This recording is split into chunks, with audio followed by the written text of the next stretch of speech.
Yesterday, Nigeria was expected to host the former president of Sierra Leone, Ernest Koroma, who was set to begin his political asylum in the country. However, the former president didn't show up. As in a turn of events, Sierra Leone reportedly rejected a request from the Economic Community of West African States to allow the temporary relocation of the former president, Ernest Koroma, to Nigeria as earlier planned. The regional bloc has asked Sierra Leone to drop charges against Koroma and allow him to retain his full entitlement as a former president and relocate him to Nigeria. The former president, who was investigated for his role in the botched coup d'etat, was found culpable of complicity. Joining us on the show later this morning to discuss the situation around the former president and his impending asylum in Nigeria is Victor Okhai, an African affairs analyst. Welcome to the show and great to have you. Thank you for having me. At first, Yes. I was making a very valid point this morning as regards, is it that ECOWAS does not have the muscle again on the African continent to reach an agreement with a leader, and the leader of Sierra Leone comes back and says otherwise? In fact, I wish you didn't say this because it was all that was running through my mind. So it's like, what am I going to say again? But it does appear, particularly with this current leadership of ECOWAS, that there's something wrong with the leadership.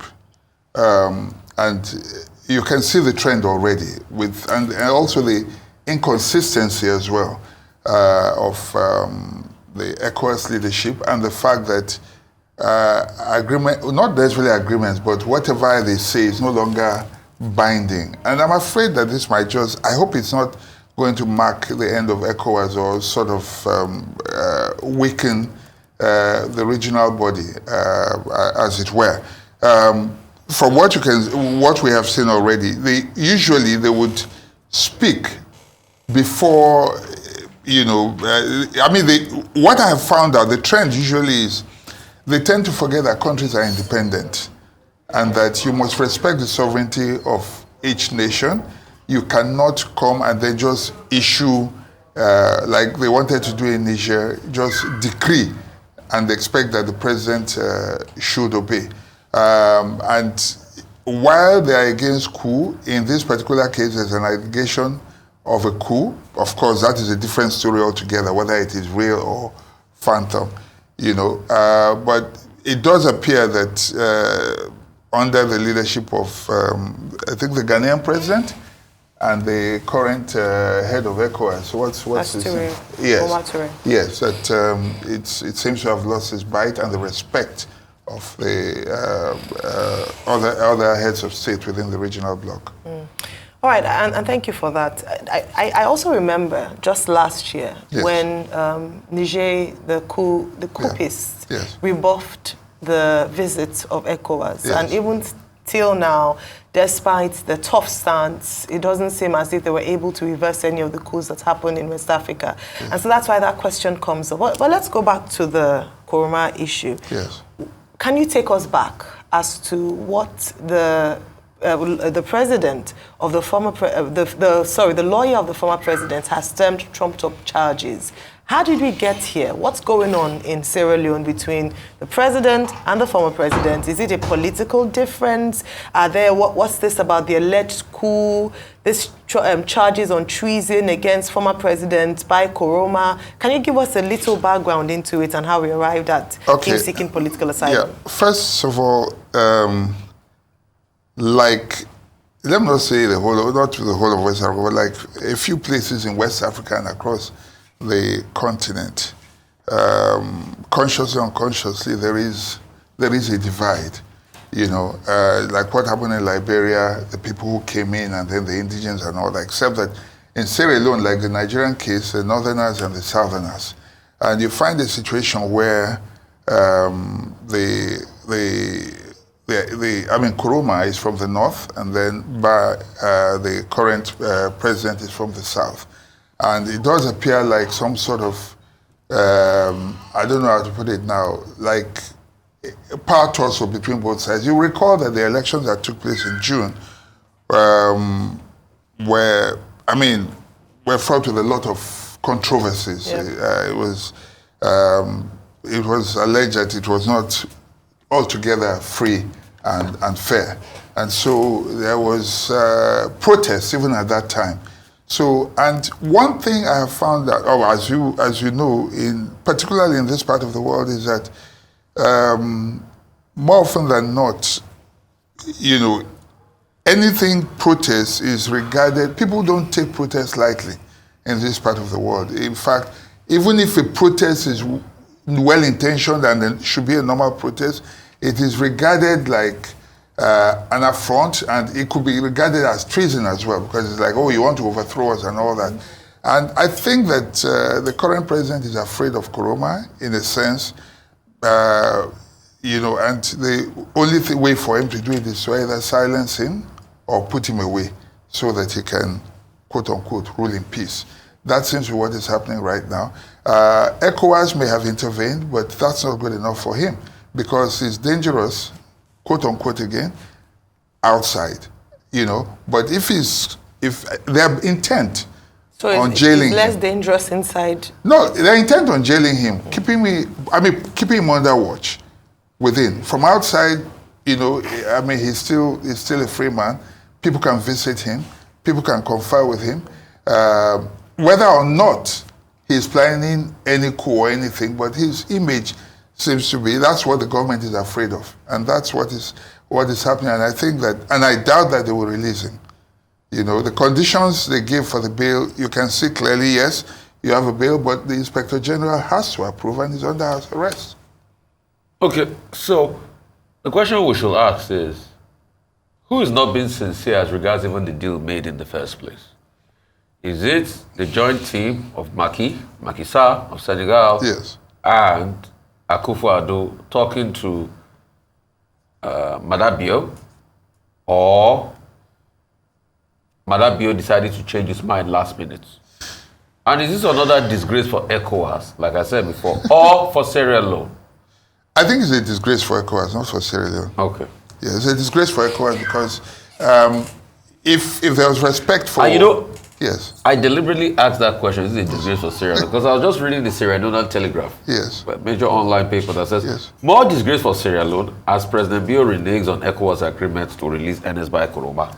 Why I would say, why... That's what the Sierra Leone paper, the Sierra I Leone agree. Telegraph is saying. But again, you have to look at where that is coming from, because if it's the opposition, then obviously that would be the, you know, the opposition would push that, you know, forward as an agenda and say, oh, they have disgraced us again. But if you look at what is on ground, you know, you just find that the regional body has always been united. You will recall that even in settling the matters in Sierra Leone, in settling the matter in, Liberia, and going to Gambia when the former president refused to leave office, and all of the problems that have happened in the region, you'll find that there has always been respect for ECOWAS. And that was when Nigeria truly was well respected. Whether we like it or not, ECOWAS is Nigeria. The strength of ECOWAS is in the strength and fear for Nigeria. And I'm afraid that we're losing that. That's not exactly your question, but although there was an intervention, but now if the Sierra Leonean president can look ECOWAS in the eye, like the Nigerian, the Malian, and the Burkina Faso president, and say, look, ECOWAS, quote unquote, go to hell, then it just tells you that this is truly a disgrace for ECOWAS. It means, therefore, that the leadership, which is Nigeria, really, if we look at it, it's not these presidents you have mentioned. You know, if Nigeria had full control of leadership, if Nigeria were respected, if we speak, none of these countries. Let me read this angle to you. Very interesting angle. I mean, I like that. On the 29th of April 1992, yes, NPRC coup against the APC government of President Said Momo, yes, was led by Captain Valentine Strasser in a raging battle. That was the 25-year-old or 26-year-old that became president I was talking about. Yes. I was talking about the volatility.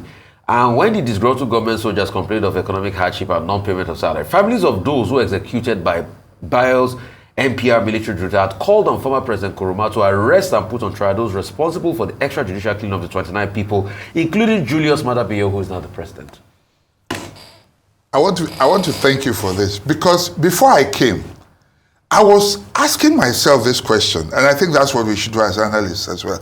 I was saying to myself, I tried to check online to see, is there something underlying? Because, you know, in every war, there are remote and immediate causes. And before you see the immediate, try and trace back the remote, which is what you just brought back. And I thank you for it, because I couldn't find it. You know, maybe I didn't, you know. So, and what has happened now, basically, is we can see where this is coming from. That there's an undercurrent. There's some sort of bad blood, because otherwise, there's no reason. You can sense some sort of vendetta building, you know. Now that the current president is in power, he's like digging back and trying to get back his pound of flesh. And I think this just points out to where this is coming from. Because on the surface, if you look at it, why would you want to immediately, I mean, for a coup that Koroma condemned, or alleged coup or uprising that Koroma openly condemned, why would you be quick to, you know, rope him in and arrest him and, you know, want to... So do you think Madabia should pay back the favor? Because those requests to prosecute those 29 people, including Julius Madabio, yes, was not accepted by Koroma when he was in power. In fact, he let them be. Yes. And he chose the path of peace. Yes. So a lot of people ask that, why is Madabio now doing this to Ernest Bai Koroma, a man that had you in his hands, that could have prosecuted you when you were in power, but he never did? Should this be the time for Madabio, apart from their political differences, to pay back the favor he did to him? You know, one of the most dangerous things, particularly in power play, is when an underdog, I'll explain what I mean by that, is confronted with someone with probably a larger-than-life image. In this case, Koroma. Madabio has probably always been under the shadow of Koroma. Koroma is a statesman, and as has been demonstrated there. But Madabio, sometimes when you are at the mercy of somebody, you find that, particularly in power play, rather than being grateful, sometimes you find some sort of resentment. You know, it has been proven over time in history, and you find situations where it's like, okay, so I'm beholden to him for life and all that. And ideally, one would say, okay, it's payback time. But that's not what you're saying. You can see clearly that Madabio is trying to assert himself here and trying to get out from under that shadow of the underdog against Koroma. All right, so I'm a bit, maybe I would use the word, is it not presumptuous to assume that this is the reason or the undercurrent in the conflict, or perhaps the political issues in Sierra Leone? Could it just be because, and for the sake of argument here, that President Madabio wants the cause of justice seen through? I know it sounds, I mean, it must seem like a political vendetta, but in his defense, he's saying that there was an attempted coup, and he wants former President Koroma to face the full, to face the law in terms of how this will pan out. I'd just like to ask you, because it's important that we don't presume. No, I agree. You recall I said something when we were talking, when I said at the beginning, I said alleged coup, we'll address that later. Okay. Now is the time to address it. All right. So the problem we have is a quick intervention by ECOWAS. And I thought that was too quick as well. The reason being that, you see some sort of double standard as well. There's zero tolerance to coup, as they said. I don't know whether that is only with the military or whatever. They said so about Niger. They said so about these other countries. Now, if a country, has internal problems such as this, I think that what ECOWAS should have done is probably just wait and see, okay, if this, what they should ensure is that there is actually justice. If you have to have observers, then make sure that they are there. The truth is, we may not really know. We may assume vendetta. We may, not necessarily vendetta. We may assume trumped-up charges, rather. We may assume that the current president is trying to, stifle any form of opposition and assert himself. We may assume all of that. But I think it is also important that there's some sort of transparency. But then again, there is a fear that, like, as has been said, that even in Sierra Leone, the judiciary is one of the powerhouses of corruption. So we're there as really... As a number of African countries. Yes, yes. Will there really and truly be justice? Let me ask you a question. Do you think that the reason why perhaps President Madabio rejected or rebuffed the ECOWAS was because he felt they were taking sides? That could be. I wouldn't. The word rejection there is just. It could just be that he's in everything. You can see himself trying to assert himself. Yeah. That's he really said what that the letter sent to their government, yes, dated 2nd of January, didn't contain what the meeting they had in December reflected. That was, and so they were not aware of such agreements or arrangements. And so, I mean, it might very well be a temporary stay in yes, terms of him coming to Nigeria. Yes. But I just wondered if perhaps one of the reasons was because, like you mentioned, former President Koroma is a statesman. Yes. He must have links with ECOWAS Obviously. and the presidents of Yes. different countries. Yes. So perhaps do you think that President Madabio feels like ECOWAS was taking sides by trying to shield former President Koroma? I would think so as well. It's not the first time. It's like what happened in Niger. I keep going back to Niger because this current ECOWAS leadership has had that tendency, of, not really looking into, the details of what is happening, but jumping to conclusion before finding out. So very, very, very likely that could be the case, and I think I tend to be in agreement with that as well. Okay, so all of this is happening at a time where the Sierra Leoneans have a lot of economic problems, just like across the West African belt. Yes, yes. And these economic problems are not abating. Is it always right for African leaders to look at their own political fight more important than the plight and the sufferings of their people? You see, because that's what they do every time. Yes. Again, you're trying to be idealistic through that question. Let me explain what I mean. If we want to look at politicians by their very nature, it doesn't matter where they are. The number one thing for them is to, look at Trump, for instance, number one thing is to fight to stay in power.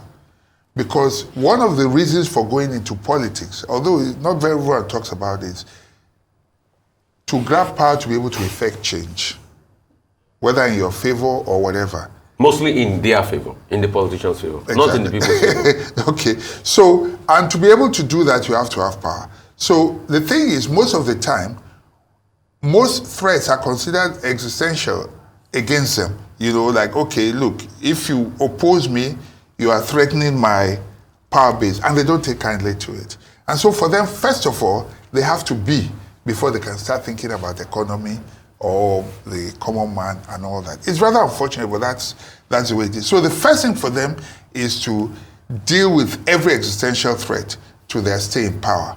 When that is dealt with, then they can begin to think about, and you see that every day, with people, many people in government, they don't care. First of all, let them keep the power by whatever means necessary. Not everyone is a Jonathan. You know what I mean? So if it means eliminating every opposition just to maintain power, if it means killing, maiming, they will do that. Hold on to that power, and then they can decide to be generous, magnanimous, or however it is they want to be. But the part of the conversation they never get is that the power is transient. That, unfortunately, and this is the biggest lesson I thought that COVID would have taught all of us. The transience of power and the fact that, anything you have is very, very temporary. But look at what has happened. After COVID, are the hospitals here? No. After COVID, all the infrastructure that should have been on ground that they missed, they're not here. They're back to their old ways. So they have this, the amnesia is convenient for them. It works conveniently for them. They can forget about it. Once they grab power, they forget everything, and then they continue. That's the way it is. It's the way it's always been.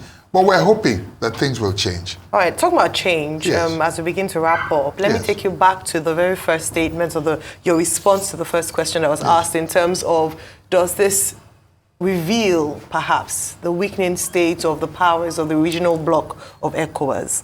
In light of what you said, you seem to agree with that. How do we begin to strengthen this regional body? You know, you talk about Nigeria being the superpower in ECOWAS, and I quite agree with you. But how do we begin to strengthen ECOWAS as a regional bloc? Because if that's not the case, then they might as well just be, you know, not just exist. If they're not able to wield the influence and power on member states and on the West African bloc to make it stronger. Okay, not just ECOWAS, but most of Africa look up to Nigeria for leadership. And I think we should understand what our role is and deal with it properly. And this is where I think that government should engage with professional diplomats. I choose that word deliberately. It's very, very important that we take back our full play. First of all, I think the problem we have had is because even the leadership, the way our leadership has emerged here has also been under controversial circumstance. But that's neither here nor there. That's not the issue right now. What is most important here is that if you have power such as we have, you don't wield the stick unnecessarily. Find a way to be like a parent, a father to everybody. The good, the bad, the ugly. Whatever happens, always seek the path of peace. Do not take sides, which is something that came up in the course of a discussion. Don't be quick to take sides. Listen, and then see how you can try and see how you can build inclusiveness rather than creating divisions. This is what has been happening. In Niger, it happened. In Sierra Leone, with the quick decisions they've taken, that has happened. And Nigeria has sort of taken a back seat for whatever reason. It's true we have our own internal problems, and I agree with that. But the truth is that if we don't take care of West Africa will do us, if you know what I mean. Because if there's an implosion anywhere in West Africa, you can't stop people, from coming to Nigeria. Just the way they don't want us to go to their country as well with a united Nigeria. So it is. I think I want to call on the president, our president, Tinubu, to take charge, not to take sides.